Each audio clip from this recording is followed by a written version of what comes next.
Hello all my dear students, welcome back to our channel once again. बच्चों, आज जो हमारा टॉपिक है, जैसे मैंने आपको बोला था, हमने चिल्ड्रंस के राइट्स के बारे में तो देख लिया, वुमेन्स देख लिया, क्योंकि हम इस चैप्टर में ज़्यादातर वल्नरेबल ग्रुप्स के ऊपर ही पढ़ाई कर रहे हैं। आज जो हम पढ़ने वाले हैं वो टॉपिक होगा हमारा पर्सनस विथ डिसेबिलिटी, या जो डिफरेंटली एबल लोग होते हैं, हम उनके बारे में आज यहाँ पर बात करेंगे।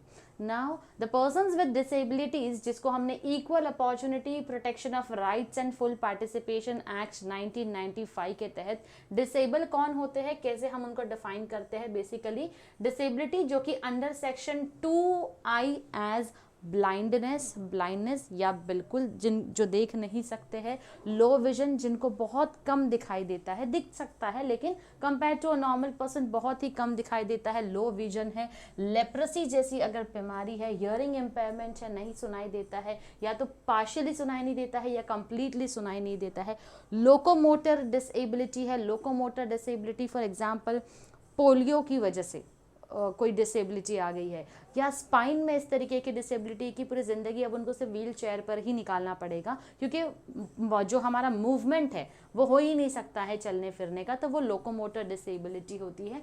उसी के साथ साथ मेंटल रिटार्डेशन और मेंटल इलनेस। तो मेंटली वो बंदा जो है या बंदी जो है वो कंपेयर टू अस, शी और he is not normal, mentally किसी तरीके की कोई बीमारी है जहनी तौर पर उसको, तो ये सारी चीज़ों को हम डिसेबिलिटीज़ में काउंट करते हैं। इन सारी एबिलिटीज़ को हम डिसेबिलिटीज़ में काउंट करते हैं, जिनके अंदर भी ये सारी चीज़ें होगी, that person will be called as a disable person. लेकिन हम ऐसे लोगों को, मैं पहले से सेमेस्टर 1 के लेक्चर से आपको बोल रही हूँ, हम इनको डिसेबल नहीं बुलाएंगे, हम इनको डिफरेंटली एबल बुलाएंगे, क्योंकि हमारे काम करने के तरीके से इनके काम करने के तरीके जो है वो अलग होते हैं। तो जो काम को हम सीधे सीधे कर रहे हैं, ये उसको अलग तरीके से परफॉर्म करते हैं, इसीलिए हम उनको डिफरेंटली एबल बुलाते हैं। हालांकि अगर हम देखें तो जो लॉ के टर्म्स में डिसेबिलिटी लिखी गई है, तो वो हम यहाँ पर उन शब्दों का इस्तेमाल कोशिश करेंगे कि कम करें। ओके, अब constitutional and legal rights of disabled person. अब ये जो डिसेबल्ड पर्सन्स होते हैं, इनके भी कुछ कॉन्स्टिट्यूशनल एंड लीगल राइट्स होते हैं, जो आज के इस लेक्चर में हम देखेंगे। Constitution of India has guaranteed full protection to the rights of disabled person. Constitution of India ने क्या किया है? Constitution of India ने rights दिया है disabled persons को भी। The preamble of the Constitution embodies the concept of social justice and equality of status and opportunity. preamble क्या है हमारे Constitution का? जो introductory note है, उसके अंदर हम बात करते हैं social justice की और social equality की। चाहे वो इंसान कोई भी हो, सबको इक्वल स्टेटस, इक्वल अपॉर्चुनिटीज़ जो है वो मिलनी चाहिए, चाहे वुमेन हो, चाहे मेन हो, चाहे चिल्ड्रन हो, चाहे डिसेबल हो, चाहे माइनॉरिटी हो, चाहे एल्डरली पर्सन हो, कोई भी इंसान हो, हर किसी को इक्वल स्टेटस एंड अपॉर्चुनिटी मिलेगी। हमारे प्रियम्बल यानी हमारे कॉन्स्टिट्यूशन का इंट्रोडक्टरी नोट हमसे यही कहता है। अब हम बात करेंगे आर्टिकल 14 की। This article guarantees to all citizens of India equality before law, कानून के आगे सब एक समान है, और equal protection under the laws of the country, कानूनी तौर पर सबको इक्वल प्रोटेक्शन भी मिलेगी। It means that the state can not discriminate against an individuals on the basis of caste, creed, colour, gender, religion और प्लेस ऑफ बर्थ। तो हर किसी के अंदर हमारा आर्टिकल 14 देखने मिलेगा हमको, चाहे हम एससी की पढ़ाई करें, एसटी की पढ़ाई करें, हम चिल्ड्रंस की बात करें, वुमेन्स की बात करें, आर्टिकल 14 हमारा कॉन्स्टिट्यूशनल राइट है, तो हर कोई इक्वली प्रोटेक्टेड है हमारे कॉन्स्टिट्यूशन की तरफ से। फिर आता है आर्टिकल 15(1), जो हमको किसी भी तरीके का डिस्क्रिमिनेशन करने मना करता है। Not to discriminate against any citizen of India including disable. अगर कोई डिसेबल भी है तो फिजिकल कैपेसिटी के बेसिस पर या मेंटल कैपेसिटी के बेसिस पर आप उनको डिस्क्रिमिनेट जो है वो नहीं कर सकते हैं on the ground of religion, race, caste, sex और प्लेस ऑफ बर्थ। किसी भी बेसिस पर आप उनके साथ भेदभाव नहीं कर सकते हैं। फिर आता है हमारा आर्टिकल 15(2), जो कि हमसे कहता है no citizen shall be subjected to any disability, liability, restriction और condition on any of the above grounds in the matter of their access to shops, public restaurants, hotels and places of public entertainment, or in the use of wells, tanks, bathing ghats, roads and places of public resort maintained wholly or partly out of government funds or dedicated to the use of the general public। यानी general public के लिए कोई भी ऐसी जगह, चाहे आप कोई शॉप्स की बात करें, गवर्नमेंट फंडेड कोई जगहों की बात करें, पार्क्स की बात करें, रिसोर्ट्स की बात करें, वेल्स, टैंक्स, बेदिंग घाट्स की बात करें, पब्लिक रेस्टोरेंट्स की बात करें, होटल्स की बात करें, जो भी पब्लिक एंटरटेनमेंट के लिए जितनी भी जगह है, आप किसी भी डिसेबल इंसान को on the basis of his or her disability you can not discriminate that person. Article 16 of the Constitution states that state cannot discriminate against anyone in the matters of public employment, which is also applicable to the disabled person. अब एक reservation वाला हिस्सा disable persons के लिए भी होता है public employment में, तो वहाँ पर भी कोई नहीं बोल सकता कि हम जॉब नहीं देंगे just because you are disable. नहीं, ऐसा नहीं होता है. You are suppose to give them a job. Article 17, no person including the disabled irrespective of his belonging can be treated as untouchable. It would be an offence punishable in accordance with law. तो आप किसी भी disable person को untouchable जो है वो नहीं बुला सकते हो और ना ही वैसा व्यवहार उनके साथ कर सकते हो. As per law it is not at all allowed. Article 21, every person including disabled has his life and liberty guaranteed under Article 21 of the Constitution. तो हर किसी को ये जो राइट टू लाइफ मिली है, लिबर्टी मिला है, फ्रीडम मिला है ज़िंदगी का, ये आर्टिकल 21 के तहत हर किसी सिटीज़न के पास है, इररिस्पेक्टिव वो डिसेबल है, चिल्ड्रन है, वुमेन है, SC है, ST है, या फिर कोई एल्डरली पर्सन है या माइनॉरिटीज़ है. ज़िंदगी का हक जो है वो कॉन्स्टिट्यूशन ने हर किसी को दिया है. Article 23, there can be no traffic in human beings, including disabled and beggar and other forms of forced labor is prohibited and the same is made punishable in accordance with law. अगर कोई disable है physically तो आप ज़बरदस्ती bonded labour नहीं करवा सकते, भीख नहीं मंगवा सकते या ऐसा कोई काम उनसे ज़बरदस्ती नहीं करवा सकते हो जिससे कि आपके लिए वो पैसा कमाने का ज़रिया जो है वो बन जाए. आर्टिकल 24 जो है वो प्रोहिबिट करता है एम्प्लॉयमेंट ऑफ चिल्ड्रन को, चाहे बच्चा डिसेबल ही क्यों ना हो, 14 साल या उसकी एज से कम है तो किसी भी फैक्ट्री, किसी भी माइनिंग जैसे एरिया में या हैजार्डस एम्प्लॉयमेंट जो जानलेवा हो सकता है, ऐसी जगहों पर बच्चों को काम करना सख्त मना है. Even a private contractor acting for the government cannot engage children below 14 years of age in such employments. भले ही आपने गवर्नमेंट के अंडर काम करवा रहे हो, प्राइवेट कॉन्ट्रैक्टर है, काम गवर्नमेंट का है, फिर भी आप क्या नहीं कर सकते हो, आप किसी बच्चे को जो 14 साल या उससे नीचे है उसको अपॉइंट नहीं कर सकते हो किसी भी तरीके के काम के लिए. चिल्ड्रन वाले सेक्शन में मैंने बता दिया है कि बच्चों को कहाँ पर काम करना अलाउड नहीं है, तो आप जाकर लिंक डिस्क्रिप्शन बॉक्स में है, एक बार चेक कर लीजिएगा. Article 25 guarantees to every citizen, including the disabled, the right to freedom of religion. Every disabled person, like the non-disabled, has the freedom of conscience to practice and propagate his religion, subject to proper order, morality and health. Irrespective अगर आप disable हो, बावजूद इसके freedom of religion जो है वो आपका choice है, आपको जो मानना है मान सकते हो, जिस रिलीजन को मानना है, जिस रिलीजन को प्रैक्टिस करना है आप कर सकते हो.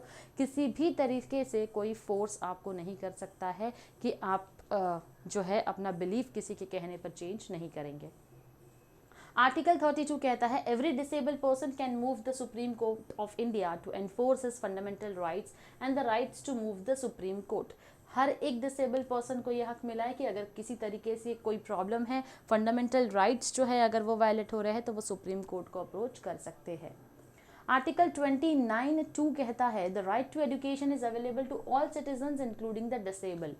This provides that no citizen shall be denied admission into any educational institution maintained by the state or receiving aid out of state funds on the ground of religion, race, caste or language. तो कोई भी state funded institution, educational institutions होगी, वहाँ पर आप मना नहीं कर सकते हैं कि आप डिसेबिलिटी के बेसिस पर किसी को एडमिशन नहीं देंगे, तो ऐसा नहीं चलता है. Education is compulsory, free and compulsory education 6 to 14 years तक के स्टूडेंट्स के लिए. उसके अलावा भी अगर कोई एजुकेशन परस्यू करना चाहता है, वो एक चिल्ड्रन नहीं है, वो एक डिसेबल पर्सन है, तो they are allowed to take an admission into whichever course which they prefer. Article 38 of the Constitution is applicable to all citizens of India, including the disabled person. It states that state to secure a social order for the promotion of welfare of the people.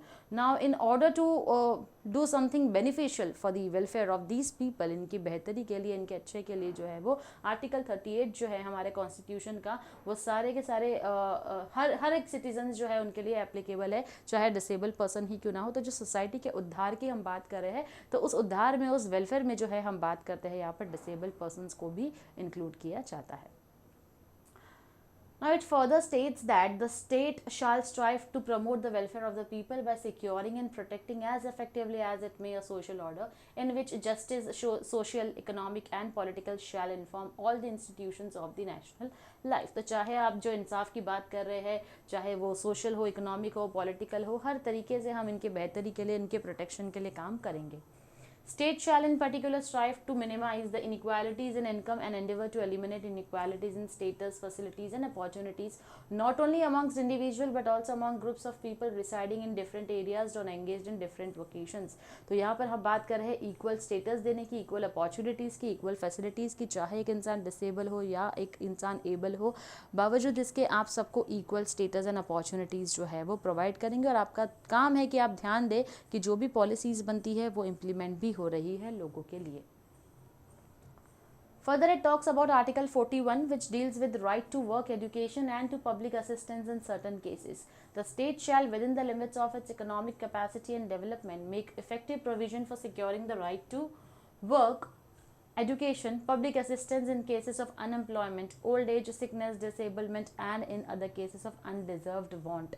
तो basically article 14 जो है यहाँ पर right to work के लिए बात करता है, that they have got a complete right, if they wish to work, they are willing to work, they can work, they can perceive their education. किसी तरीके से पब्लिक असिस्टेंस चाहिए, गवर्नमेंट की हेल्प चाहिए किसी केस में, तो वहाँ पर भी आर्टिकल 41 जो है वो हमको कहता है कि उनको पब्लिक असिस्टेंस दिया जाना चाहिए in case if there is any kind of unemployment, या एज ज़्यादा हो चुकी है, डिसेबलमेंट है, ज़्यादा एज है, सिकनेस है, and in other cases of undeserved want, या ऐसी कोई ज़रूरत जो उनकी पूरी नहीं हुई है जिसके लिए उनको असिस्टेंस की ज़रूरत है, तो ऐसे मामले में उनको असिस्ट करना चाहिए. Article 45 of the Constitution directs the states to provide free and compulsory education for all children. यानी 45 बोलता है कंपलसरी और फ्री एजुकेशन देना है सारे चिल्ड्रंस को जो 6 से 14 ईयर्स तक की एज को बिलोंग करते हैं. No child can be denied admission into any education institution maintained by state or receiving aid out of state fund.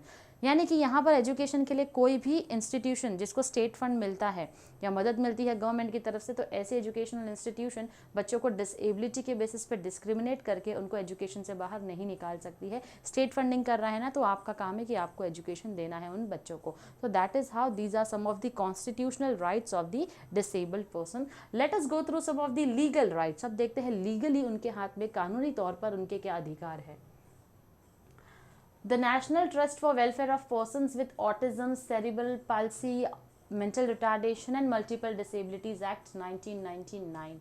अब देखो ये अलग अलग डिसेबिलिटीज़ के फॉर्म है बच्चों, ऑटिज़म है या सेरिब्रल पाल्सी है, ये सारे के सारे हमने एफसी के चैप्टर 1 में, एफसी में सेमेस्टर 1 चैप्टर 1 में हमने जो डिसेबिलिटी वाला पोर्शन है उसमें कंप्लीट कर लिया है. तो आप लोग एक बार उसको रेफ़र करके आ जाना कि क्या एग्जैक्टली इनके मीनिंग्स होते हैं. तो एक ये सारी बीमारियों के लिए, डिसेबिलिटी के लिए ना एक नेशनल ट्रस्ट बनाई गई है, जो कि नेशनल ट्रस्ट एक्ट बनाया गया है, जो कि इन द ईयर 1999 में फॉर्म हुआ है. Now it provides the establishment of an institution for the welfare of people with autism, cerebral palsy, mental retardation and multiple disabilities. Act gives direction for the care and protection of person.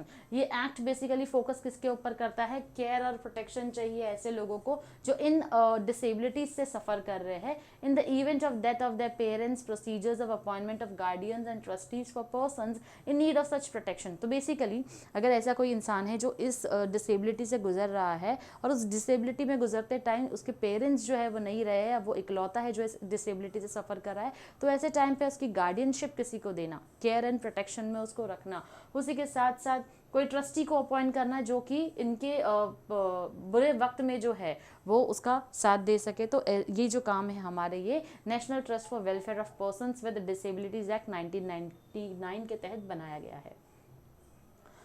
Now persons with disabilities, जहाँ पर हम equal opportunity, protection of right and full participation act की बात करते हैं in the year 1995, is the principal and comprehensive legislation concerning disabled person. तो सबसे ज़्यादा इंपॉर्टेंट और मेन बोल सकते हैं आप, थोड़ा सा कॉम्प्लेक्स भी बनाया गया है लेजिस्लेशन, यानी कि लॉ है with respect to disabled person. The Act defines the responsibilities of the state and central government with regard to the services for disabled person. अब जो भी सर्विसेज प्रोवाइड करनी होती है तो यहाँ पर सेंट्रल और स्टेट गवर्नमेंट का बहुत ही इंपॉर्टेंट रोल होता है. Provisions have been made in this act for the prevention of disability, अब प्रोविजंस जो है गवर्नमेंट कुछ ऐसी स्कीम लेकर आए, हम चाहते हैं कि आगे ऐसी कोई डिसेबिलिटी के साथ आए ही ना। तो कहीं ना कहीं अगर आप देखें तो अभी ही छोटे बच्चों को कई सारे टीके जो है वो दे दिए जाते हैं ताकि बच्चे जो है वो किसी तरीके की डिसेबिलिटी से सफ़र ना करें। स्कूल्स में कंपलसरी और फ्री एजुकेशन कर दिया, जिसके साथ साथ हमने मिड डे मील का ऑप्शन लाया है ताकि हम बच्चों को खाना दे सके, सही न्यूट्रिशन सही पोषण उनको मिल रहा है, तो वो भी उनकी हेल्थ पे अफेक्ट नहीं करेगा। Now provisions have been made in this act for the prevention of disability। हम चाहते हैं काफ़ी हद तक डिसेबिलिटी को रोकना, इनके राइट्स को प्रोटेक्ट करना, मेडिकल केयर देना, एजुकेशन फैसिलिटीज़ देना, ट्रेनिंग देना, एम्प्लॉयमेंट देना और रिहैबिलिटेशन ऑफ डिसेबल्ड पर्सन। कहीं ना कहीं रिहैबिलिटेशन सेंटर्स बनाए गए हैं जहाँ पर इनको अगर किसी तरीके की मदद की ज़रूरत है तो वहाँ वो मदद उन तक पहुँचाई जाती है। The Act also recommends creating a barrier-free environment by removing all type of discrimination against persons with disabilities, where they can share the development benefits which a normal person enjoys। अब ये एक्ट जो है वो suggest करता है क्या कि एक ऐसा एनवायरनमेंट बनाए जहाँ पर उनके लिए किसी भी तरीके की कोई रुकावटें जो है वो ना आए, क्योंकि हम उनको डिस्क्रिमिनेट नहीं कर रहे हैं। ऐसे कानून लेकर आओ, ऐसे नियम लेकर आओ जहाँ पर हम उनको फील नहीं करवाते हैं कि आप जो है वो एक डिसेबल इंसान हो। तो इस तरीके से आप उनके प्रोटेक्शन की, उनके प्रिजर्वेशन की और उनके डिग्निटी को बनाए रखने का काम करते हो हमारे पर्सन्स विद डिसेबिलिटी एक्ट 1995 के तहत। नेक्स्ट हमारा एक्ट है the rehabilitation council of India act, जो कि 1992 में पास किया गया था, to regulate the man power development programmes in the field of education of persons with special needs. तो यहाँ पर हम क्या कर रहे हैं, हम मैन पावर को डेवलप करने की कोशिश कर रहे हैं। अब ये जो इतने सारे लोग हैं, स्टेट गवर्नमेंट अकेली क्या करेगी या सेंट्रल गवर्नमेंट अकेली क्या करेगी, हर एक इंसान के पीछे तो नहीं घूम सकते हैं। तो इन्होंने मैन पावर यानी ह्यूमन रिसोर्सेज को अपॉइंट करना शुरू कर दिया कि किस तरीके से इन लोगों को हम ट्रेनिंग दे सकते हैं, एजुकेशन दे सकते हैं। अगर आप देखें जैसे कई सारे हमारे ऐसे टीचर्स भी होते हैं जिनको ट्रेनिंग मिलती है, जो बच्चे सुन नहीं सकते हैं या बोल नहीं सकते हैं, उनको सिखाया जाता है। हम उनको एजुकेशन से दूर नहीं रखते, तो उन्हें भी ट्रेनिंग दी जाती है। तो इस तरीके के लोगों को और ज़्यादा हायर करो जो स्पेशली इन लोगों के ऊपर क्या कर सके, फोकस कर सके।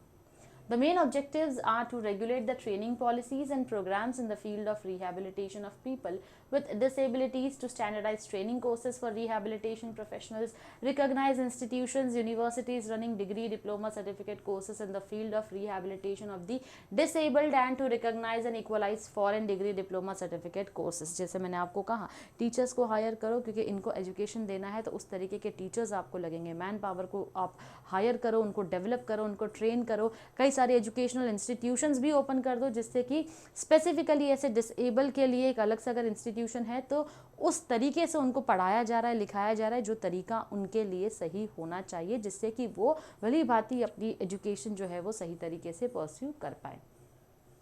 RCI एक्ट यानी कि रिहैबिलिटेशन काउंसिल एक्ट जो है has amended in 2000 to entrust the additional responsibility of promoting research in rehabilitation and special education। अब इस एक्ट में एक छोटा सा अमेंडमेंट आया, छोटा सा चेंजेस ले आए हम। 2000 में क्या लेकर आए, हमने एडिशनल रिस्पॉन्सिबिलिटी डाल दी कि रिसर्च लेकर आओ रिहैबिलिटेशन के लिए और स्पेशल एजुकेशन के लिए। और ऐसा क्या रिसर्च किया जा सकता है, क्या तरीके, क्या इनोवेटिव मेथड ले आए जा सकते हैं हमको इनको एजुकेट करना हो तो। Then we have the National Policy on Education जो कि 1986 में आई है, is implemented to achieve the goal of providing education to all including the disabled।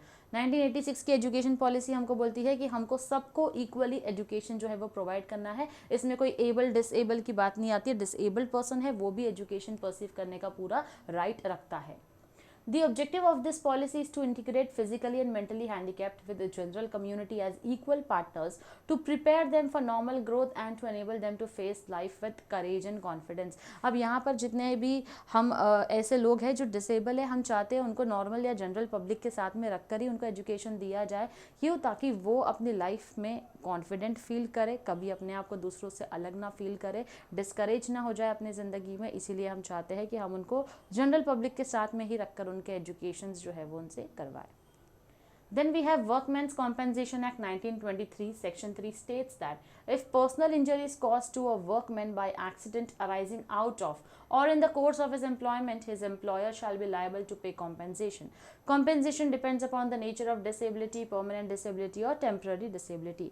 Workmen's Compensation Act, compensation जिसको हम मुआवजा भी कहते हैं, राइट, भरपाई करते हैं हम। कभी अगर ऐसा होता है कि कोई एम्प्लॉई काम कर रहा है और काम के दौरान ही अगर उसके साथ किसी तरीके का हादसा होता है जिसकी वजह से उसको कोई डिसेबिलिटी आ जाती है वर्क प्लेस पर ही, तो उस डिसेबिलिटी के लिए जो है, अब वो डिसेबिलिटी डिपेंड करती है टेम्परेरी डिसेबिलिटी है या परमानेंट इंजरी उसको मिलती है। तो जिस तरीके की भी डिसेबिलिटी जो फॉर्म हो जाती है, तो जो एम्प्लॉयर होता है उसको उस डिसेबिलिटी के नेचर के बेसिस पे उसको जो कॉम्पेंसेशन है वो प्रोवाइड करना होता है उस इंसान को जिसको डिसेबिलिटी से सफ़र करना पड़ रहा है क्योंकि कोई इंजरी उसको हो गई है। Then we have Employees State Insurance Act 1948, Section 46C states that periodical payment shall be made to an insured person suffering from disablement as a result of an employment injury sustained as an employee under this act and certified to be eligible for such payments by an authority specified in this behalf by the regulations. यानी कि periodical payment shall be made to an insured person suffering from disablement, यानी employ state insurance act हमको बोलता है कि time to time जो insured person जिसने insurance निकाला उसको उसका पेमेंट जो है इंश्योरेंस का, अगर कोई डिसेबलमेंट से सफ़र कर रहा है तो उसको उसके इंश्योरेंस का पैसा जो है वो देना चाहिए क्योंकि एम्प्लॉयमेंट इंजरी उसको हुई है as an employ under this. तो बेसिकली एम्प्लॉयमेंट काम के दौरान जो है कई सारे एम्प्लॉयज़ ऐसे होते हैं जो अपने एम्प्लॉयज़ का खुद इंश्योरेंस जो है वो निकाल कर रखते हैं ताकि फ्यूचर में कभी ऐसी ज़रूरत पड़े तो आपको उस इंश्योरेंस के पैसों से बेनिफिट मिल सकता है। The payment of gratuity act 1972 के तहत as per section 4 of this act gratuity shall be payable to an employee on the termination of his employment on his death or disablement due to accident or disease if he has rendered continuous service of 5 years। अब किसी भी company में gratuity का मतलब क्या होता है बच्चों, अगर आप एक कंपनी में 5 साल तक कंटिन्यूसली काम कर रहे हो, 5 साल तक कंटिन्यूसली आपने काम किया है, तो you are liable to get a certain amount from the organisation, उसे हम बुलाते हैं यहाँ पर ग्रेचुइटी। अब ये ग्रेचुइटी आपको कब मिलती है? ये ग्रेचुइटी जो है वो आपको कब मिलेगी? या तो डेथ पर, अगर आपने कंपनी 5 साल के बाद, समझ लो 7 साल के बाद आप जॉब छोड़ देते हो, 10 साल के बाद छोड़ते हो, तो भी वो ग्रेचुइटी अमाउंट आपको मिलता है। डेथ हो गया तो मिलता है, कोई डिसेबलमेंट हो गया है कोई डिजीज़ की वजह से या एक्सीडेंट की वजह से, तब भी आपको जो है वो ये ग्रेचुइटी का अमाउंट एम्प्लॉयर की तरफ से मिलता है। Now, legal service authorities act 1987 कहती है कि हमने उसको अमेंड किया, उसमें चेंजेस लाया था 2002 में, provides for legal services to the disabled person, यानी जो डिसेबल है उनको हम लीगल सर्विसेज भी देते हैं, यानी कि कानून से रिलेटेड अगर कुछ उनका काम हो तो वो सर्विसेज भी उनको ऑफर की जाती है। Then we have Mental Health Care Act 2017. This act was passed in April 2017, provides for mental health care and services for persons with mental illness and to protect, promote and fulfill the rights of such persons during delivery of mental health care and services and for matters connected therewith or incidental thereto। तो यहाँ पर ये act जो है वो पास हुआ है 2017 अप्रैल में, जो कि मेंटल हेल्थ केयर और मेंटल सर्विसेज के ऊपर बात करता है, जहाँ पर अगर कोई मेंटल इलनेस से सफ़र कर रहा है तो हम चाहते हैं उसको प्रमोट करना, प्रोटेक्ट करना, प्रमोट करना, किसको, कि इस तरीके की जहनी तौर पर, दिमागी तौर पर बीमारियाँ होती है तो कैसे हम लोगों को उस चीज़ों से बाहर ला सकते हैं, जैसे कि डिप्रेशन जो है, एंग्जाइटी जो है, this all are form of your mental illness. तो हम चाहते हैं मेंटल हेल्थ के ऊपर फोकस करना। फिजिकल हेल्थ पे तो हर कोई फोकस करता है, सर दुख रहा है, पैर दुख रहा है, दवाई खा लिया, ठीक है, बट एंग्जाइटीज, नर्वसनेस, डिप्रेशन, इन सारे फेजेस के लिए किसी तरीके का कोई इलाज नहीं होता है, इसके लिए आप कौन सी दवा खाओगे? तो कहीं ना कहीं ये मेंटल इलनेस प्रोग्राम्स के ऊपर ध्यान देना भी बहुत ही ज़रूरी होता है। तो इस तरीके से हमने देखा कि किस तरीके से हमारे पास जो है वो कॉन्स्टिट्यूशनल और legal right persons with disabilities को दिए गए हैं। मिलती हूँ आपसे नेक्स्ट लेक्चर में, जहाँ पर हम देखेंगे किस तरीके से इन डिसेबल्ड पर्सन्स के राइट्स को वायलेट किया जाता है और क्या इनके लिए कोई रिड्रेसल मैकेनिज्म जो है वो तैयार किया है गवर्नमेंट ने या नहीं किया है, ये देखेंगे हम अपने नेक्स्ट लेक्चर में। Till then stay tuned to our channel. Thank you very much.